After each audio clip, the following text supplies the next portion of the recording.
Bloomberg Audio Studios.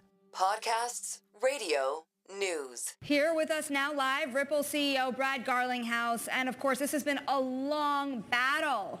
How much certainty does this provide? Is the entire case over? So this provides a lot of certainty for Ripple, for frankly me personally, because the SEC had sued me. The SEC has abandoned their appeal. And so they filed suit in December of 2020. We won on the key parts of the case in the summer of 23. Judge Torres made a ruling that XRP in and of itself was not a security. That's almost a verbatim quote. The SEC filed an appeal about 8 months ago, and what they've now agreed is that they're going to drop that appeal. We still have a cross appeal pending, and so we go from being defendant really to plaintiff. So we now are in the driver's seat to determine how we want to proceed. Are you dropping it? We're going to see. It feels a lot better to be on the offense than the defense. You know, 4 years, we spent over $150 million defending that case, not just for Ripple, but for the whole industry. I think it was really important that this SEC, the Gensler SEC, was really trying to bully and continue lawfare, filing lawsuits and lawsuits and lawsuits against crypto companies. That's over now, and I think that's great for the U.S. crypto industry and, frankly, great for crypto at large. I mean, to that end, if you're looking at a new SEC, why not drop the case at this point? Why not clear the water? Well, that certainly is an option. I mean, again, it's clear the SEC has said, you know, I think in retrospect, never would have brought this case. The judge did rule in certain instances back in 2015 and 2016, some XRP sales that we sold to accredited investors, to institutions, that those had constituted a security. And so there was a $125 million fine that's sitting in escrow. We wouldn't mind having that back. That's on the table, and I think there's some nuances to how this will play out. But it was important for us, for really the whole XRP community, for them to know that the case is over. For all intents and purposes, the case is over. The SEC is no longer pursuing this. But to that end, to your point here, the court decision had ordered you to pay a $125 million civil penalty for exactly what you're talking about. Is that $125 million paid? Is what you're saying that's still up for dispute? Yeah. Well, it's not in dispute. I mean, that's sitting in an escrow, and depending upon whether or not we decide to continue with our appeal, we could walk away and the whole thing would be done. On the other hand, when you have a case where there were no investor harm, no investors lost any money, you're kind of like, wait, like, why are we here? And it really goes back to Gary Gensler fighting a fight that was about power grab, that was about overreach of the bureaucracy to try to take a new industry. That what we're seeing now happen in Washington is smart legislation will come forward. You're seeing that happen with stablecoins in real time. And I think you'll have a market structure bill, is what it's described as, to provide clarity and rules for the SEC and CFTC. We will look at the bigger picture. Right. We're going to have you for a little while this morning. But do you think that part of this means fighting it till the very end to make sure even that part of uncertainty around being sold to certain investors classifies as a security? Is that what you are fighting for ultimately at this point? Well, I mean, at this point, all we're fighting for is, do we want to fight to get the $125 million back? And look, I'll be honest, would I have walked away from that before they appealed, before President Trump put Paul Atkins and Scott Bessent and David Sachs as critical, key, very smart leaders in this industry to bring this industry back on shore? I would have walked away. Now you look at that, and you're like, this case in this SEC never would have been brought. And so where we find ourselves is, great, there's a clear legal victory to say XRP is not a security. That was good for the industry. But there's pieces of it that we think could be kind of cleaned up. And the question is, do we want to fight that fight, or can we come to an agreement with the SEC to drop everything? The whole idea that this wouldn't have been brought under this SEC, have you had that specific discussion with Paul Atkins and with David Sachs? Well, Paul Atkins hasn't yet been confirmed. He's a very knowledgeable guy about this industry and has been for a long time. But I've had conversations. I won't comment on specifics with certainly, I think David Sachs would agree that this is a case that didn't make a lot of sense in the beginning. Again, there was no investor harm. This was about Gary Gensler waging a war against this industry. It's interesting. I want to also point out that the affiliated token, of course, XRP, has been up roughly 14%, now about 13% in the last 24 hours. One thing a lot of people had looked at, we're thinking a lot about how the administration is handling crypto assets, particularly outside of Bitcoin. Why do do you think XRP wasn't specifically named in the executive order for the digital asset stockpile? Well, so XRP was named by the president on Truth Social. He posted something saying that there should be other tokens, that there's going to be a Bitcoin strategic reserve and then a crypto stockpile that would include things like XRP. But days later, the executive order didn't include it. Why was that? I don't know what specifically was in the executive order. My understanding is there's going to be a Bitcoin strategic reserve. There'll be a crypto stockpile representing other cryptos, and I would expect that will include XRP. Look, at the end of the day, I think the stark contrast is in the Biden administration, we couldn't get a meeting with people at the White House.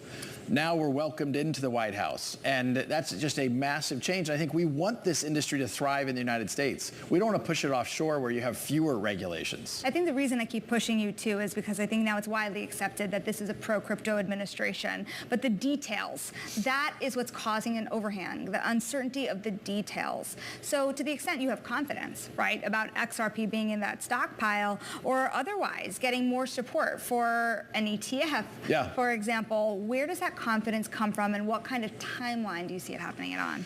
So I have immense confidence on the ETF. I think there's 11 different filings pending with the SEC to launch ETFs, from everybody from Bitwise to Franklin Templeton and a whole bunch of people in between. I think those will be live in the second half of this year. We have seen, even outside the United States, you have live ETPs, and at a time when a lot of outflows are exiting some of the crypto ETFs, you're seeing inflows into XRP. And I think that's because you had this false negative pressure from the SEC, this kind of, an exogenous hand holding things down that's now being released. And that's great for the market. It's great for builders within the XRP ecosystem globally. One more on the stockpile. Yeah.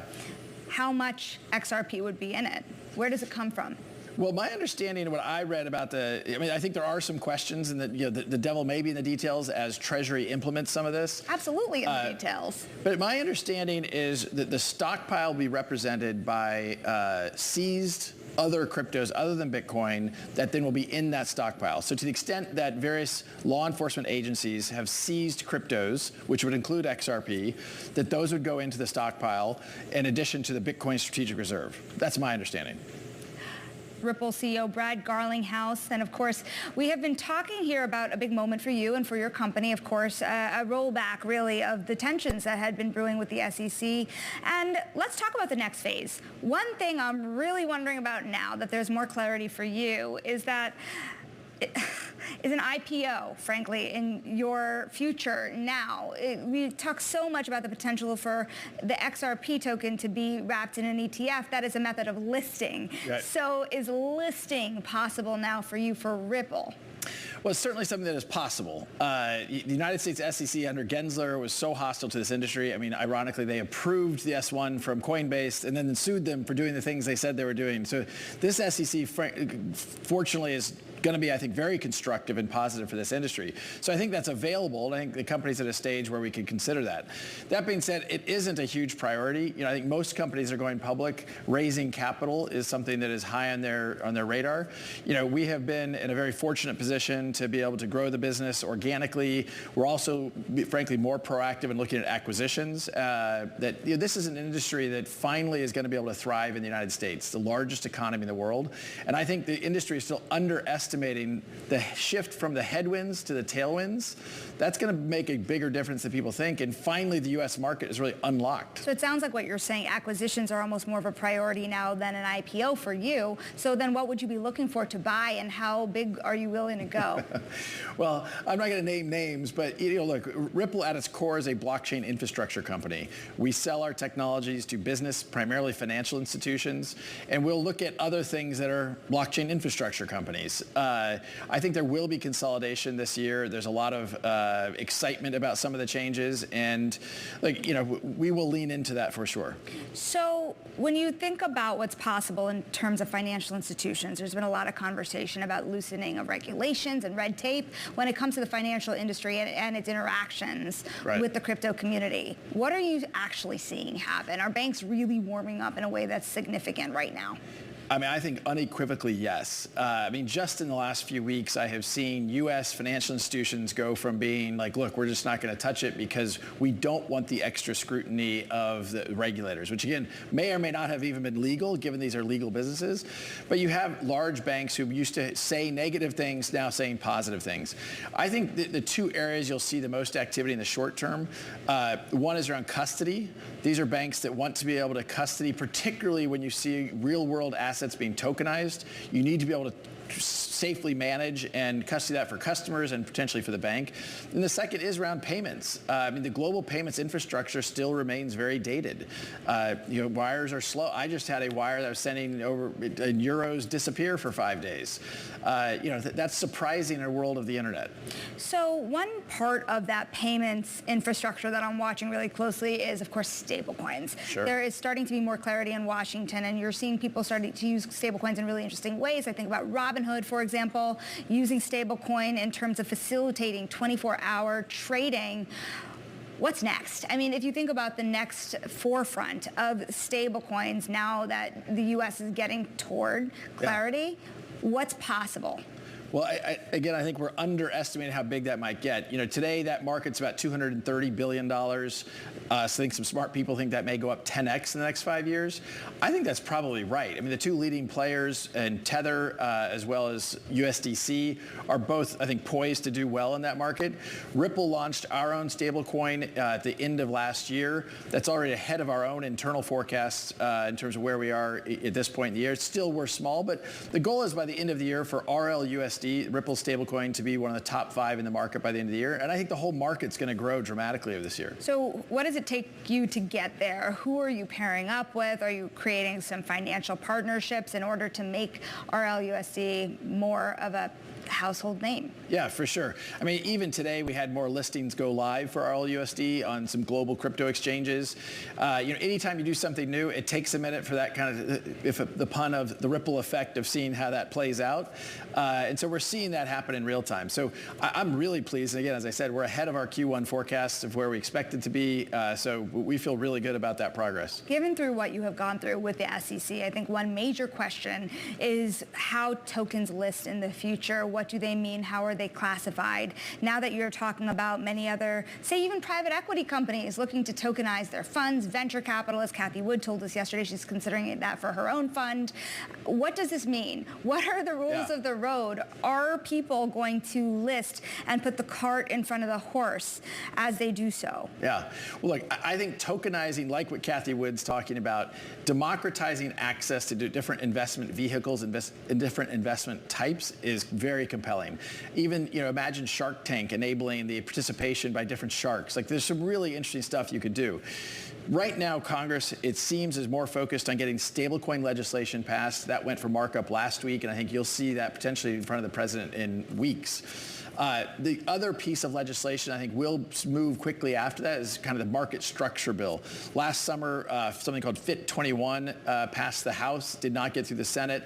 I think that a market structure bill like FIT 21 will come before Congress. Hopefully before the summer recess, we'll see that pass also. But you think about how many exchanges are now looking to loosen their listing standards already on the heels of lighter oversight, and the cart before the horse question. Do you think that people are getting a little ahead of themselves and listing things that shouldn't be listed?